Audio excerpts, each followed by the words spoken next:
हाय, आपके साथ मैं हूँ Surabhi Sharma. India TV YouTube channel subscribe करिए, बेल आइकन दबाएं।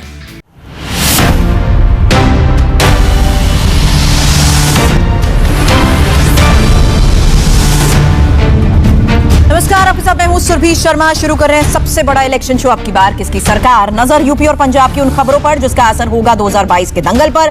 बिना देर की आज की 3 बड़ी खबरों के साथ करते हैं शुरुआत, क्योंकि सबसे पहली बड़ी खबर भी उत्तर प्रदेश से है। आज बीजेपी ने अपना hot favourite topic population control पर एक कदम और आगे बढ़ा दिया है। अब यूपी लॉ कमीशन की तरफ से ड्राफ्ट बिल योगी आदित्यनाथ को मिल गया है, जिसमें कुछ ऐसी अहम सिफारिशें की गई हैं जो यूपी चुनाव में गेम चेंजर साबित हो सकती हैं। ये होगा कैसे, डिटेल आपको मैं बताऊंगी। इसके अलावा दूसरी बड़ी खबर, आज का दिन यूपी के लिए सियासत का सोमवार साबित हुआ है और बीजेपी ने जनाशीर्वाद यात्रा शुरू कर दी तो समाजवादी पार्टी ने अपने साथियों के साथ जनाक्रोश यात्रा निकाल दी है। यात्रा पॉलिटिक्स में आज कांग्रेस ने भी यूपी को लेकर बड़ा ऐलान कर दिया है, लेकिन इस यात्रा पॉलिटिक्स में सबसे जोरदार हमला मायावती ने किया है। यात्रा पॉलिटिक्स की पूरी डिटेल मैं बताऊंगी। तीसरी बड़ी खबर पंजाब से, सिद्धू ने अब दफ्तर में ही 24 घंटे रहने का प्लान बना लिया है। इसके लिए उनके दफ्तर में नया रूम बना है और नया बेड लाया गया है, लेकिन जिस तरीके से सिद्धू ने इसका प्रचार किया है वो ब्रेकिंग न्यूज बन गया है। डिटेल आपको मैं बताऊंगी, लेकिन यूपी की सबसे बड़ी खबर के साथ इलेक्शन शो की कर रहे हैं शुरुआत, और ये वो खबर है जो यूपी की सियासत के लिए मील का पत्थर साबित हो सकती है। इसका इंपैक्ट यूपी इलेक्शन पर डायरेक्ट पड़ सकता है। मैं बात कर रही हूं इस वक्त पॉपुलेशन कंट्रोल बिल की, जिसका draft bill UP law commission ने सीएम योगी आदित्यनाथ को सौंप दिया है और उत्तर प्रदेश राज्य विधि आयोग के चेयरमैन जस्टिस आदित्य मित्तल ने जनसंख्या नियंत्रण का ड्राफ्ट बिल सरकार को अब सौंप दिया है, जिसमें 2 से ज्यादा बच्चे पैदा करने सरकारी नौकरी के लिए अप्लाई नहीं कर सकते और उन्हें सरकारी सुविधाएं भी अब नहीं मिलेंगी, जबकि 1 और 2 बच्चे वाले माता पिता को कई फायदे देने की भी इसमें सिफारिश की गई है। अब यूपी में कल से ही विधानसभा सत्र की भी शुरुआत हो रही है और आबादी कंट्रोल बिल का ड्राफ्ट योगी को भी मिल चुका है। अब योगी सरकार इस ड्राफ्ट बिल को पढ़ेगी और विचार मंथन के बाद सिफारिशों को लागू भी करेगी। ड्राफ्ट बिल की कॉपी हमारे पास भी मौजूद है, जिसमें सिफारिश की गई है कि 2 बच्चों से ज्यादा वाले सरकारी नौकरी में अप्लाई ना कर पाएं और उनके प्रमोशन पर भी रोक लग जाए। 2 से ज्यादा बच्चे वालों को सरकारी सब्सिडी ना मिले। 2 बच्चों वाले माता पिता को मिलने वाली सरकारी लाभ की सुविधाएं भी बंद हों। राशन कार्ड में 4 यूनिट को राशन मिले। 2 बच्चों से ज्यादा वालों की लोकल अथॉरिटीज में भी चुनाव लड़ने से रोक हो, मतलब ग्राम पंचायत, क्षेत्र पंचायत, लोकल बॉडी इलेक्शन लड़ने से रोक का इसमें जिक्र है। इसके अलावा 1 बच्चे के माता पिता को सरकार 1 मुश्त प्रोत्साहन राशि दे। 1 और 2 बच्चों वालों को पूरी नौकरी के दौरान 2 इंक्रीमेंट्स भी मिले। प्लॉट या घर खरीदने पर भी सब्सिडी, घर बनाने या खरीदने पर कम ब्याज दर पर कर्ज और पानी बिजली के बिलों में भी छूट। एक्ट का नाम होगा Uttar Pradesh population control stabilisation and welfare act 2021। अब यूपी इलेक्शन से पहले अगर ये बिल योगी सरकार लाती है तो 2022 में बीजेपी के लिए ये बड़ा ट्रम्प कार्ड साबित हो सकता है। हमारी लखनऊ ब्यूरो चीफ रुचि कुमार ने इस ड्राफ्ट बिल को बनाने वाले यूपी लॉ कमीशन के चेयरमैन जस्टिस एएन मित्तल से बात की है। उन्होंने बताया कि ये बिल जरूरी क्यों है। बड़े ध्यान से सुनिएगा, बिल को लेकर उठ रहे कई सवालों के जवाब आपको इसमें मिल जाएंगे। इसकी जरूरत आपको क्यों महसूस हुई कि यूपी में ये कानून बनना चाहिए? देखिए, ज़रूरत तो आज़ादी के बाद से आप देख रहे हैं कि पूरे देश में ही इसकी ज़रूरत है और जनसंख्या बेतहाशा बढ़ती जा रही है। जनसंख्या बढ़ने के कारण जो रोज़गार के अवसर हैं वो भी कम होते जा रहे हैं, शिक्षा के अवसर भी कम होते जा रहे हैं और इसके अलावा जो चिकित्सा सुविधाएं हैं वो भी कम पड़ रही हैं। आपने कोरोना काल में देखा होगा कि कितना मारामारी ऑक्सीजन के लिए हो गई थी।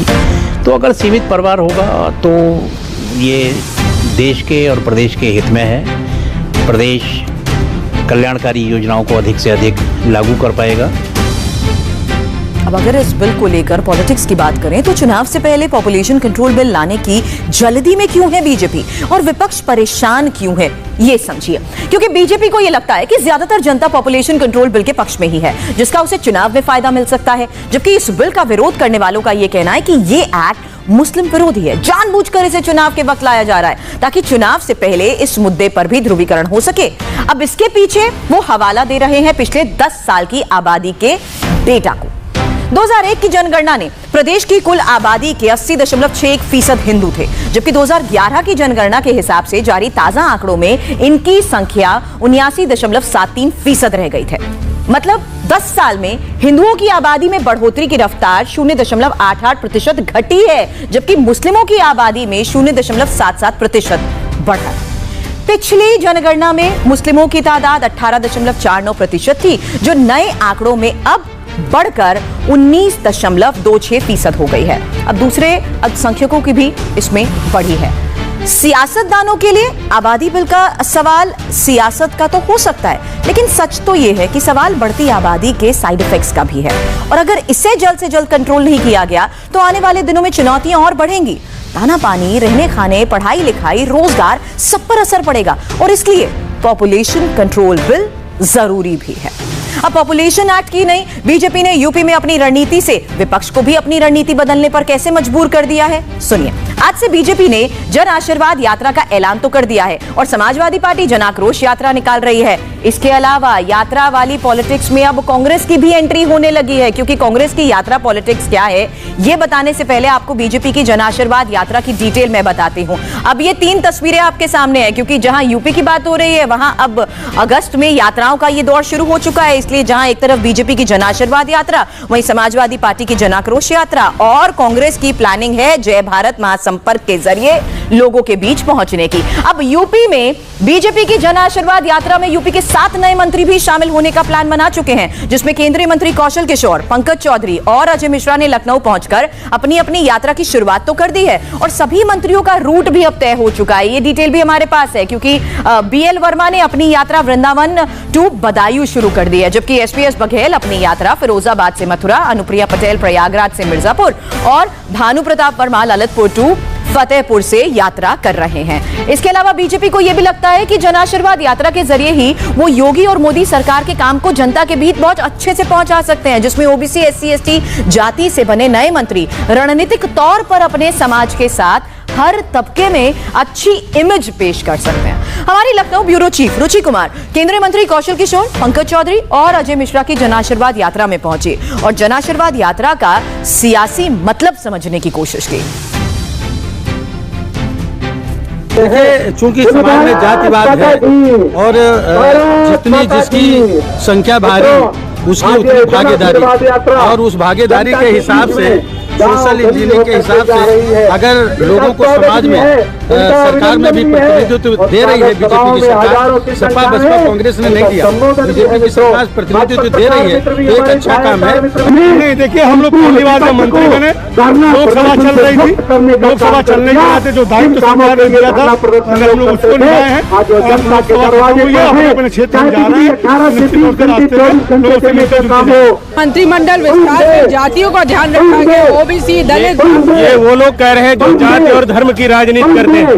भारतीय जनता पार्टी जाति और धर्म की राजनीति नहीं करती। इस तरह से उत्साह है बीजेपी कार्यकर्ताओं को, और बीजेपी की पूरी कोशिश है कि मंत्रियों को जनता के बीच में ले जाए, और अलग अलग इलाके में आप देखेंगे कि यहाँ पे अजय मिश्रा ब्राह्मण, कौशल किशोर पासी जाति से आते हैं, और पंकज चौधरी कुर्मी है। इसके अलावा बीएल वर्मा जो मथुरा से यात्रा शुरू कर रहे हैं वो लोधी जाति से आते हैं। तो खास ध्यान बीजेपी का ओबीसी वोट पर है, क्योंकि बीजेपी जानती है कि ओबीसी वोट और जो गैर यादव वोट है अगर वो उसको मिल जाएगा, और जो गैर जाटव दलित वोट है वो उसको मिल जाएगा, तो 2022 में सत्ता पाना आसान हो जाएगा।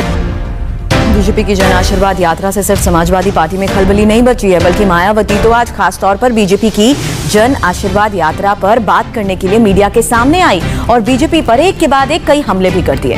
मायावती ने जन आशीर्वाद यात्रा को प्रबुद्ध सम्मेलन से जोड़ दिया, कहा कि उनके प्रबुद्ध जन सम्मेलन में बीजेपी बौखला गई है और उन पर जातिवादी सम्मेलन करने का भी आरोप लगाया जा रहा है, जबकि खुद बीजेपी के मंत्री यूपी में यात्राएं निकाल रहे हैं। मायावती ने कहा कि जनता को बीजेपी की हकीकत अब पता है।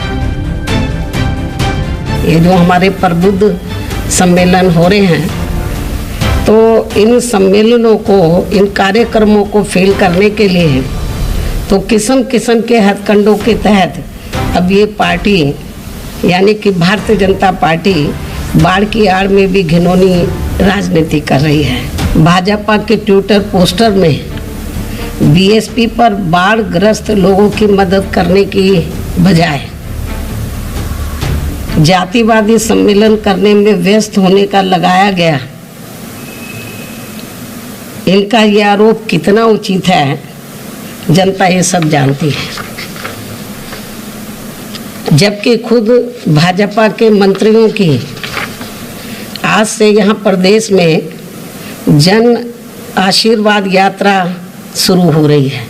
ऐसा क्यों, ये भी सोचने की बात है।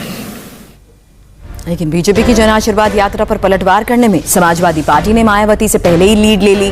आज समाजवादी पार्टी के सहयोगी दलों ने भी योगी सरकार के विरोध में जन आक्रोश यात्रा शुरू कर दी और समाजवादी पार्टी अलायंस की ये यात्रा 31 अगस्त तक चलेगी। एसपी की यात्रा में सहयोगी दल शामिल होंगे। एसपी की यात्रा 2 दर्जन जिलों से गुजरेगी और इस यात्रा में योगी सरकार की नाकामियों को लोगों के सामने रखा जाएगा। बीजेपी को घेरने के लिए ही समाजवादी पार्टी के सहयोगी दलों ने रुहेलखंड और पूर्वांचल में एक साथ मिलकर विरोध यात्रा शुरू कर दी है और महान दल ने भाजपा हटाओ यात्रा रुहेलखंड इलाके के पीलीभीत जिले से शुरू की है। इसका समापन अब 27 अगस्त को होगा, इटावा में होगा और महान दल की यात्रा बरेली, बदायूं, कासगंज, एटा और मैनपुरी जिलों से गुजरेगी। तो जनवादी पार्टी सोशलिस्ट की जन क्रांति यात्रा बलिया से शुरू होकर 31 अगस्त को अयोध्या में खत्म होगी। अब इस यात्रा के जरिए खास तौर पर यूपी की 42% ओबीसी वोट पर नजर है। 2022 के चुनाव से पहले यूपी में यात्राओं का तो सीजन है और कांग्रेस भी अब इसमें कैसे पीछे रह सकती है। उत्तर प्रदेश में अपना खोया हुआ जनाधार वापस हासिल करने की जुगत में ही कांग्रेस ने भी यूपी के लिए अब प्लान तैयार कर लिया है।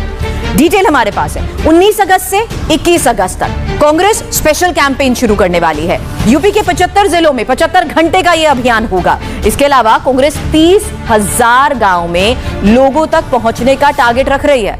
कांग्रेस के इस अभियान का भी नाम है, इसे नाम दिया गया है जय भारत महासंपर्क अभियान। अब कांग्रेस के महासचिव और यूपी के सह प्रभारी धीरज गुर्जर ने इस पूरे अभियान की डिटेल्स भी बताई हैं। पूरे अभियान की मॉनिटरिंग खुद प्रियंका करने वाली हैं और कांग्रेस की यह कोशिश है कि 30,000 गांव में 90 लाख लोगों तक पहुंचा जाए। अब यूपी कांग्रेस के नेता चुनिंदा गांव में 75 घंटे तक रुकेंगे और लोगों से संपर्क करेंगे, लोगों से बातचीत करेंगे, लोगों को कांग्रेस पार्टी के योगदान के बारे में जानकारी देंगे। इसी अभियान के दौरान ही कांग्रेस गांव में श्रमदान भी करेगी। तो यूपी की चुनावी खबरें मैंने अभी आपको दिखाई हैं, लेकिन आज पंजाब में भी एक बड़ा पॉलिटिकल डेवलपमेंट हुआ है। पूरी डिटेल इलेक्शन शो में अब बात पंजाब की। जब से पंजाब कांग्रेस के अध्यक्ष नवजोत सिंह सिद्धू बने हैं तभी से हर रोज कुछ ना कुछ ब्रेकिंग न्यूज देते रहते हैं। अब नवजोत सिंह सिद्धू के बेड ब्रेकिंग न्यूज बन गया है और प्रदेश अध्यक्ष बनने के बाद ही सिद्धू ने यह कहा था कि 15 अगस्त को उनका बेड पंजाब कांग्रेस भवन में लगेगा और वो यहीं रहेंगे। अब उनका बेड लग गया है, मतलब 24 घंटे सिद्धू अब अवेलेबल रहेंगे और ये भी कहा है कि मंत्रियों को भी अब कांग्रेस भवन में रोजाना आना होगा। और ऐसा नहीं है कि सिद्धू कांग्रेस भवन में बेड लगवा कर कोई नया काम कर रहे हैं। इससे पहले कांग्रेस के पूर्व प्रदेश अध्यक्ष और राज्यसभा सदस्य शमशेर सिंह लोग भी अपना बेड कांग्रेस भवन में लगवा चुके हैं और वो भी नियमित रूप से कांग्रेस भवन में ही मौजूद रहते थे। लेकिन जिस तरीके से सिद्धू अपने काम की मार्केटिंग करते हैं वो चर्चा में, और विपक्ष इसी से अब परेशान भी है। अकाली दल इसे ड्रामा बता रही है। सिद्धू की ये 24 घंटे वाली कसम और अकाली दल के बयान पर कांग्रेस ने अब क्या कहा, सुनिए। बेड लगाने का मतलब है कि वो यहीं रहेंगे। आप खड़का दीजिए ना दरवाजा रात को 10 बजे, आप खड़का दीजिए ना दरवाजा सुबह 10 बजे, तो तैयार होकर इस कमरे में बैठ जाएंगे आके।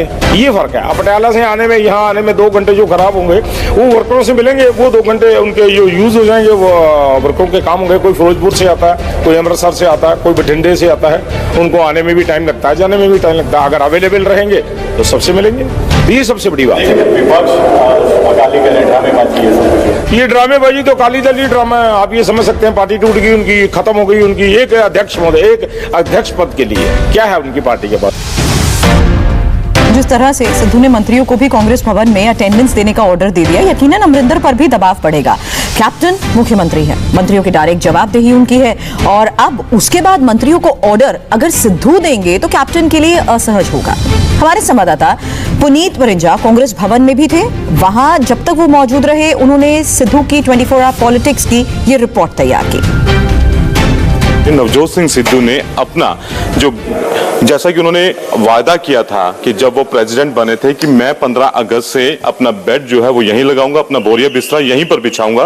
तो ये जो तस्वीर जो अब हम आपको दिखा रहे हैं ये उस कमरे की तस्वीर है जो अब नवजोत सिंह सिद्धू जो है यहाँ से अपना ऑफिस का जो कार्यभार है वो यहीं से शुरू करेंगे। ये बकायदा बेड यहाँ पर लग चुके हैं और यहीं से नवजोत सिंह सिद्धू अब 15 अगस्त के बाद से कुछ ही दिनों में यहाँ पर शिफ्ट हो जाएंगे। पहले ये जो हिस्सा है पहले इसको नवजोत सिंह सिद्धू का दफ्तर बनाया गया था। ये कैबिन नवजोत सिंह सिद्धू का था, यहीं पर पहले वो बैठते थे, यहाँ पे मेज और कुर्सियां लगी गई थी। लेकिन अब जो दफ्तर है ये सामने शिफ्ट कर दिया, उनका कैबिन जो है वो बिल्कुल सामने शिफ्ट कर दिया है और इसे अब बेडरूम जो है वो बना दिया गया है। साथ ही उन्होंने ये भी कहा है कि जो मंत्री हैं, जो पंजाब के कैबिनेट मंत्री हैं, उनको भी अब रूटीन में इस पंजाब कांग्रेस भवन में आना पड़ेगा ताकि जो काम है उसमें तेजी लाई जा सके। खैर, जब तक पुनीत पंजाब कांग्रेस भवन में मौजूद थे, सिद्धू वहां नहीं दिखे। लेकिन यह बात सच है कि नवजोत सिंह सिद्धू ने अपने स्टाइल में अब काम करना शुरू कर दिया है। सिद्धू ने अपने करीबी भगत सिंह को पंजाब कांग्रेस का संगठन महासचिव बनाया है, जो अमरिंदर के जबरदस्त विरोधी रहे हैं और उनके खिलाफ कई बार बयान भी दे चुके हैं। चुनाव की ढेर सारी खबरों को समेटे चुनाव चालीसा देखिए मेरे साथ 5 मिनट के ब्रेक के बाद।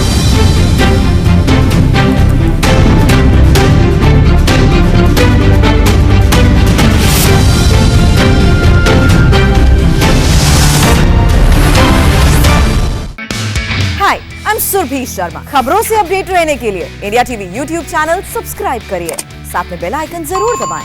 जुड़े रहें इंडिया टीवी के साथ।